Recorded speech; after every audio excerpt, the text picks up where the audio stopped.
আল্লাহকে ভয় করো, আল্লাহকে ভয় করো, আল্লাহকে ভয় করো।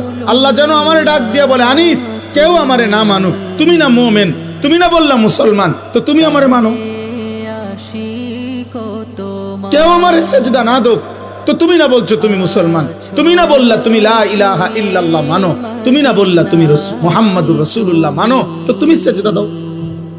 তুমি আমারে ডাকো, তুমিও ডাকবা না আমারে, তুমিও আমার একটা সেজদা দিবা না, তাহলে তুমি ধর্মের পাশে ইসলাম লেখলা কেন? তোমার জন্ম নিবন্ধনে ধর্মের পাশে ইসলাম লেখলা কেন? তোমার পাসপোর্টে তোমার ধর্মের পরিচয় ইসলাম লেখলা কেন? তোমার জন্ম নিবন্ধন সনদে ধর্মের পরিচয় ইসলাম লেখলা কেন?